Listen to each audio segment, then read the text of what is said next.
એક વરાજો એના પપ્પાને કે કલેક્ટર સાહેબે લગ્નની મંજૂરી આપી છે, પણ કે જાનમાં 25 માણસો જ લઈ જવાના. લગ્નમાં ટોટલ 50 માણસો હોવા જોઈએ. 25 કન્યા પક્ષ તરફથી અને 25 જાન તરફથી. તો કે 25 માણસને જ લઈ જવાના ને? કે હા. તો કે આમાં તારી તકલીફ થઈ કે જો હવે ફુવાને મૂકી દે તો કે કાકા ને વાંધો પડે, અને કાકાને મૂકી દો તો ફુવાને વાંધો પડે. કાકાને ફુવાને ગળે ગાંઠ્યું પાછી. ઓલા નો કયો તો આને આ નો આવે એમ. ઘણા એવા હોય કેમ કે તારે હું આવું પણ ઓલાવને તો કેવું જ પડે. પણ કીધું ઈ તારે કીરે રાખ ને, અહીં હું કામ મોકલું? તો ઈ કે 25 માણસનું કીધું છે ને બેટા જાનમાં? તો કે હા. તો કે તું લિસ્ટ બનાવી, એમાં 24 માણસો જાનમાં લઈ જવાનું. પણ કે પપ્પા 25 ની છૂટ આપી, હવે તું છાનો મનો રે ને, વળતા તારી ઘરવાળી નહીં હોય.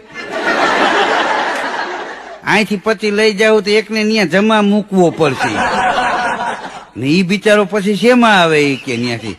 હા, તને ખબર ન પડતી હોય તો હું કહું એટલું જ કરો. ઈ કે અહીંથી 24 માણસ લઈ જાવ, વળતા તારી ઘરવાળી એમાં ભેગી પડી જાય, ગંગાજીમાં ગળગળીઓ પડે એમ.